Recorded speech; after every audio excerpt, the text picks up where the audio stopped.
maraming sa lahat ng mga post ko sa simula no nag-viral to si Awit, no, about tungkol dun sa 69 million na natalo niya sa sugal sa casino. So nag-aantay sila ng ng sagot ko kung totoo daw ba yun o hindi.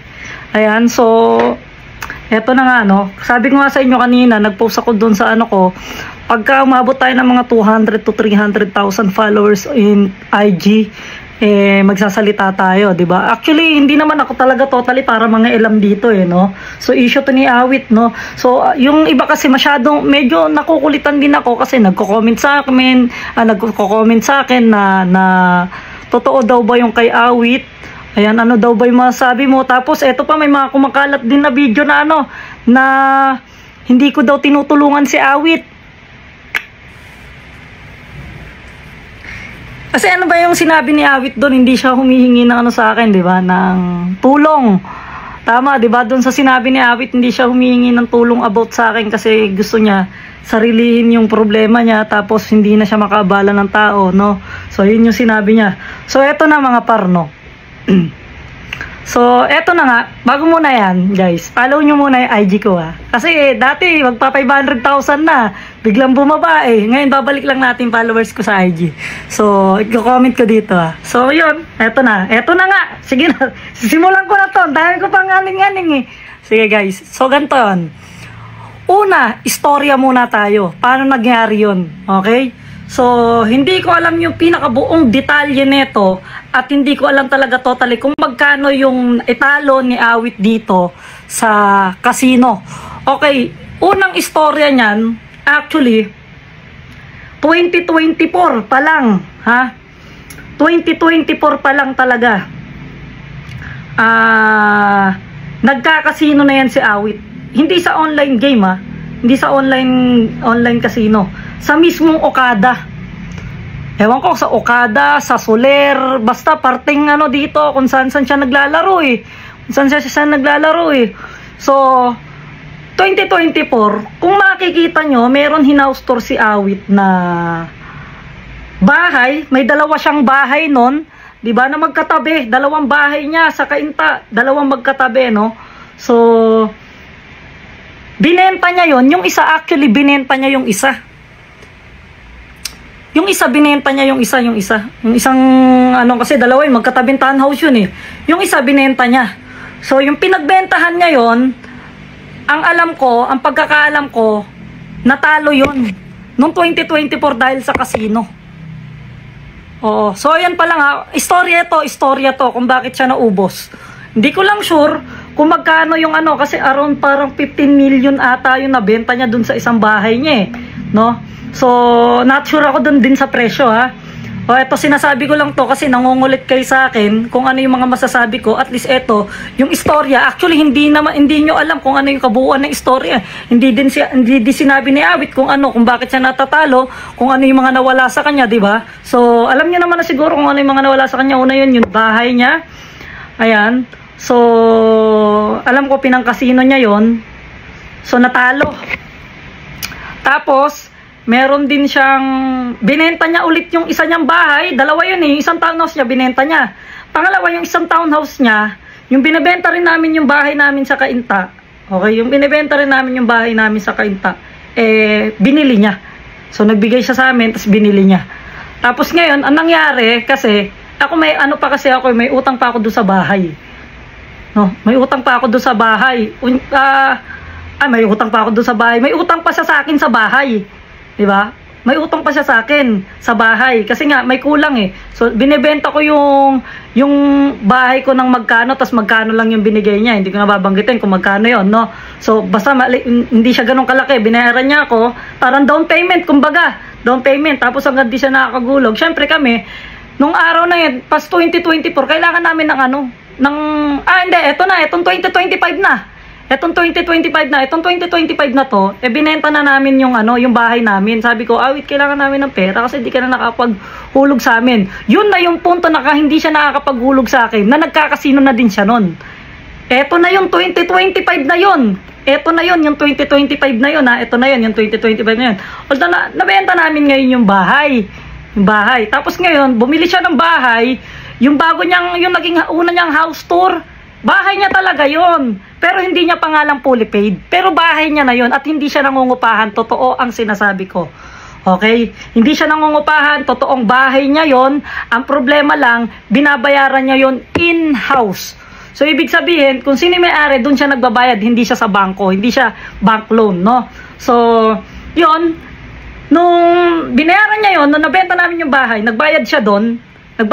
Tapos, marami siyang kotse. Actually, ang dami niyang kotse nun. Meron siyang BMW, meron siyang Raptor, meron siyang Corvette. Marami. Ang dami niyang kotse. May van pa siya.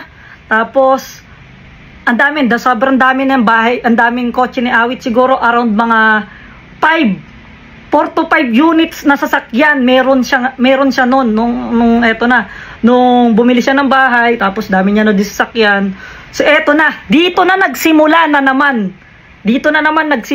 ang pagkakasino ni Awit. Pagkalipat niya ng bahay, nagkasino siya ulit. Okay? Actually natigil siya Nung 2024, natigil si Awit. Nung 2024. Nung etong 2025 naman, nung nagkapera siya ng malaki, kasi nga nabenta yung bahay, binalik ko sa kanya yung pera niya Nabenta na yung bahay, nagkapera siya, doon siya ulit sumubok. Doon siya ulit umubos. Doon siya naubos. Pero, eto na, umpisahan ko na ulit One time, dumaan sila ng Okada. Okay? Dumaan sila ng Okada. Meron siyang dalang pera worth of 1M si Awit. Okay? So, ginawa ni Awit, yung 1M, kasi bakarat yung tinataya niya Bakarat. So, si Awit, first time niya to, ulit tapos na yung 2024 2025 na. Nagtaya siya, automatic, 1 million. 1 million. Yun ang pagkakasabi niya sa akin Kasi pinagmalaki niya pa sa akin yun Tinaya niya ng 1 million kaagad sa banker. So, nung nanalo siya, nanalo yun yung tinaya niyang banker, nanalo yun. Ngayon, pagkakuha niya ng pera, pagkapanalo niya, umuwi na siya. Di ba? Saglitan lang, 1 million. Tapos, ewan ko kung 2 million na napanalunan nun, o 3 million, naging triple. Hindi ko alam. Kasi, di naman ako masyado naglalaro talaga ng casino din sa Okade. Bihira. Pagka may mga chill-chill yan, siguro mga 5K lang. Sa kanya rin ako na-audyokan pero hindi naman ako ganun di ba? So, ngayon, ang nangyari, eto na, bumalik ng bahay, nagpahinga lang. Siguro, mga ilang minuto daw, bumalik ulit ng Okada. Eto na Bilangin nyo, 2 million na 2 million na yung hawak niya. 2 million na, eto na. Pagbalik niya ng Okada, magaling siyang magparol ng pera. Yung roll, yung parang nagtaya ka na 100, danalo, naging 200. Yung 200 mo, tinaya mo ulit, tapos naging 400. Magaling siya doon. Ang galing siya doon. Yung dala-dala niyang pera, not sure ako kung magkano. Eto, hindi sinabi sa akin to Kung 2 million ba, 1 million. Nagbagsak siya ulit ng isang pera. Siguro around mga 500,000 o 1 million ulit. Yan. Ngayon, nung nagtaya siya ulit sa puro bakarat lang to Puro bakarat lang. Yung banker at saka player. Yun lang yun. Bakarat, banker, player. Kasi mabanker yun Banker! Kaya na naman siya. Puta, nanalo na naman. Eto na. Nagparol Yung panapanalunan niya, hindi niya muna kinuha. In-stay niya lang doon. Kung naging 2 million yun, halimbawa lang, pinarol niya, tinaya niya ulit yun. 2 million, sample lang. Nanalo ulit, naging 4 million. Eto na. Pinarolyo ulit. Magaling. Tinaya, nanalo ulit. Umabot ata ng 6 to 7 million yung pera. Ngayon, umuwi. Okay. Yeah. Ang galing. Di may pera na siya, di ba? May pera na kung ako mananalo ako ng ganong kalaki, kung ako mananalo ng ganong kalaki, tigil na ako, wala na. Di ba? Kung kayo mananalo ng ganon, stay na lang kayo, bahay o pwede na. Puta, bili na lang kayo ng kotse. Simple mo na lang buhay mo ulit. Kasi nakapanalo ka na ng 6 to 7 million nakauwi ka na ng ganon. Eto na nangyari. Ito na, kinikwento ko to kasi makukulit kayo Nananahimik ako dito, papagaling ako ng opera ko. Bungbong talaga kayo no? Eto na. Mga ilang araw bumalik. Eto na yung dilubyo ni Awit.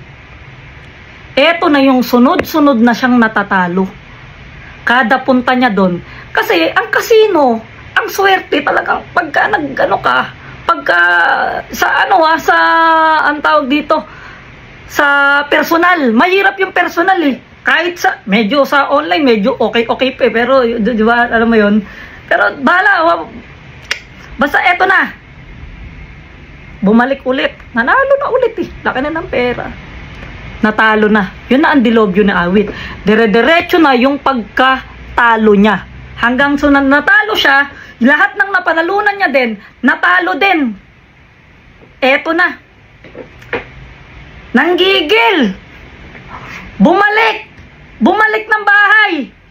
Ewan ko kung bumalik ng bahay, nag-withdraw. Tumaya, bumalik ulit. Ewan ko kung magkano dala. Parang ang mga dala ata niya, para mga 5 milyon ata ang dala niya. Kasi gigil na gigil siya. Gusto niyang mabawi yung ano, yung talo niya nung talo niya eh. No? Gigil na gigil. Tinaya ulit. Pak. Talo na. Talo na naman. Talo na naman si Gunggong. Talo na naman. Ito na. Dito na nagsimula talaga ang pagsasanla ni Awit at pagsasanla muna. Muwi. Naghanap ng masasanlaan. Lahat sure ako kung kanino mga sinanla yun Di o kaya, kahit sabi mo alam ko yung pinagsanlaan, hindi ko nakapanggitin. Sinanla. Ito na. Ewan ko kung isang kotse o 2 kotse yung sinanla. Pera. Bumalik kasi bawing-bawi. Bawing-bawi. Pero ang alam ko hindi lang ang pagkakasabi sa akin kasi, nung mga tao doon sa Okada, kasi yung mga, kumbaga parang sa tropa ko din to nababalitaan eh. Not sure talaga ako kung magkano talaga. Kung 69 million ba talaga yung natalo ni Awit o kung magkano, hindi ko alam.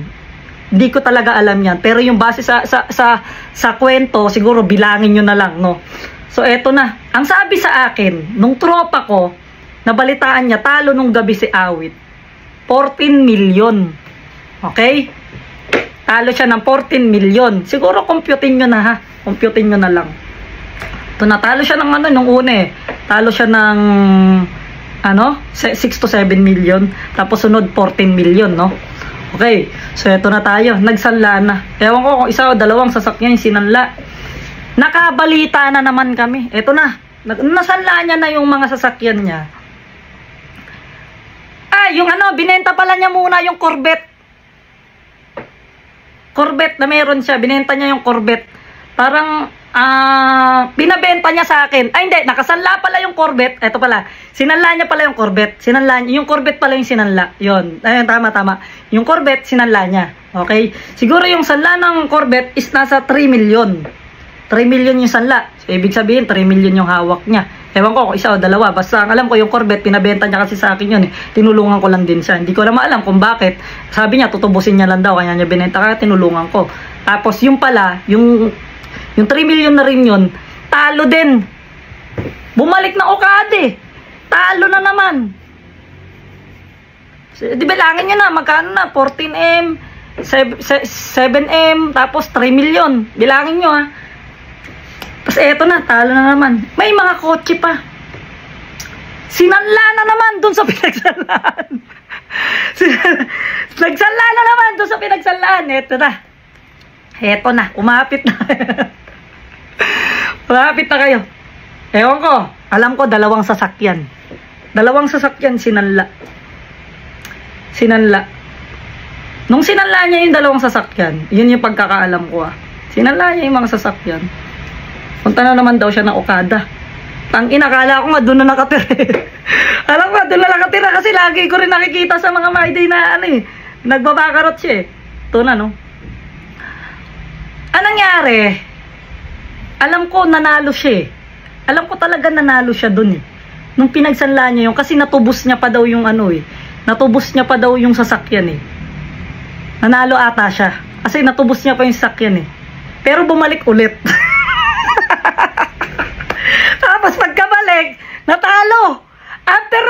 sinala ulit. Ang galing. Lupit. Lupit ni Awit, gagi. Lupit. Sinala. Sinala ulit. Ito na yung dilubyo niya. Sinala ulit. Nung sinala niya na, binenta, nung sinala niya na, nag-ano ulit. Basta guys, lahat ng mga sasakyan ni Awit nun, na tibalyok. Basta lahat, tibalyok lahat. Wala na siyang kotse ngayon. Kaya siya nag-grab. Pabalitaan nyo.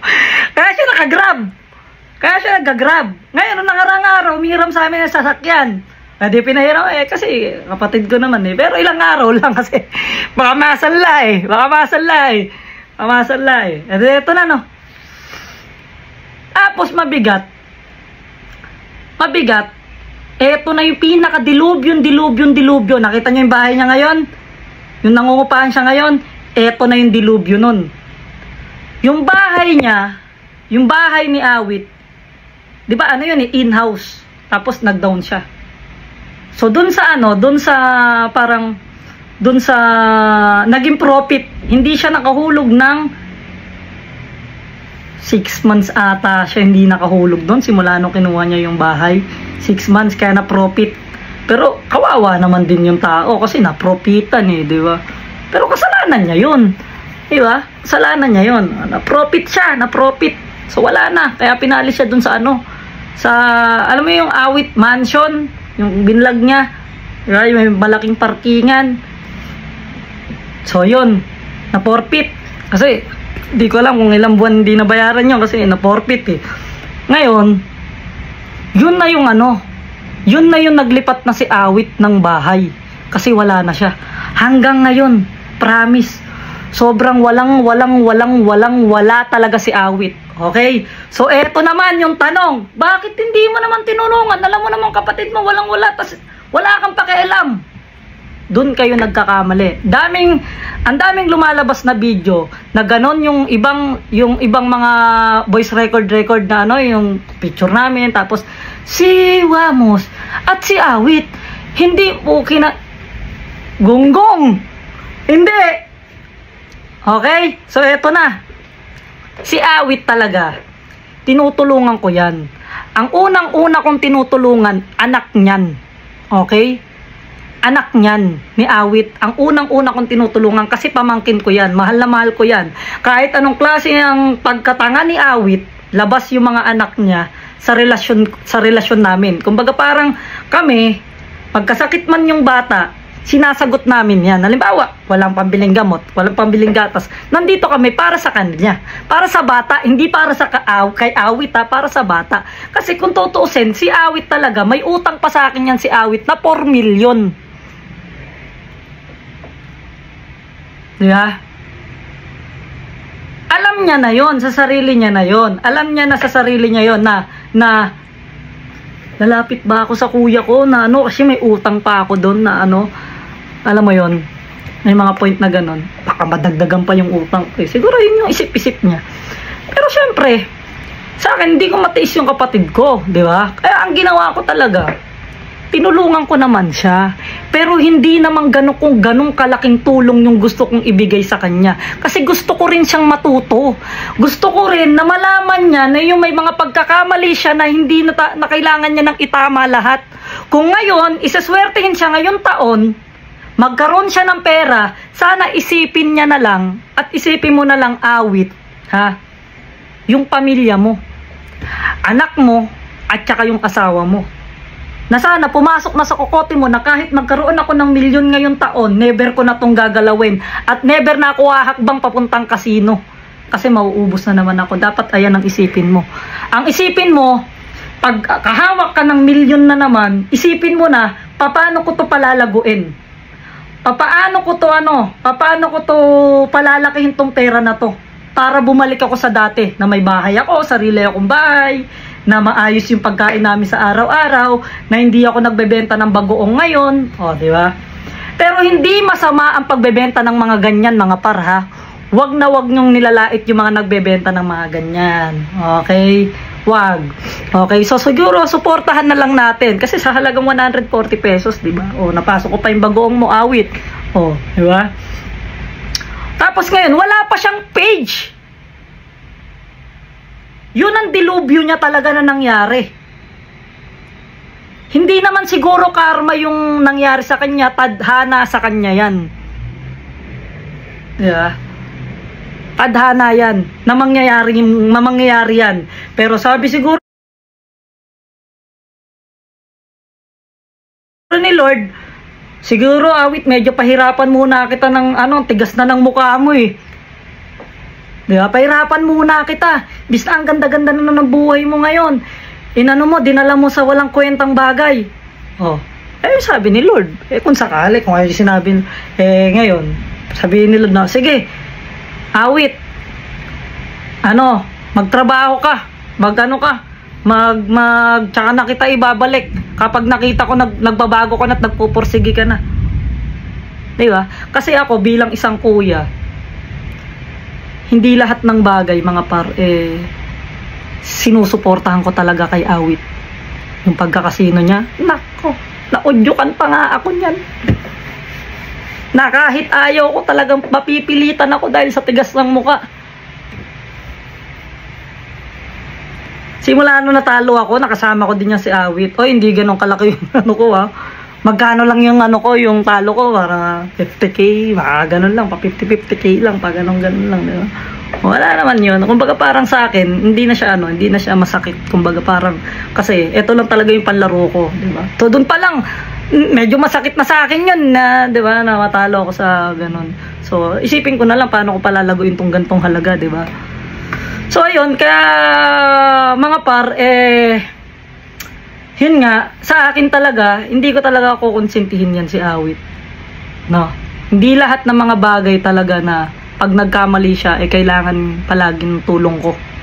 Kailangan niya din siguro matuto na magsumikap na pang sarili. Kasi kaya niya naman eh. Meron siyang paa, meron siyang kamay, nakakalakad siya, malakas pa siya. Diba? So, kakayanin at kakayanin niya yan. Diba? At saka ang tao, may pagbabago at may pagbabago sa buhay yan. Depende na lang talaga sa kanya kung magbabago na siya. Pero kung di siya magbabago, nasa sa kanya na yan, di ba? Yeah. So, ayun. Ayun, mga par. Yun lang yung yun lang yung kwento ko sa inyo. Bilang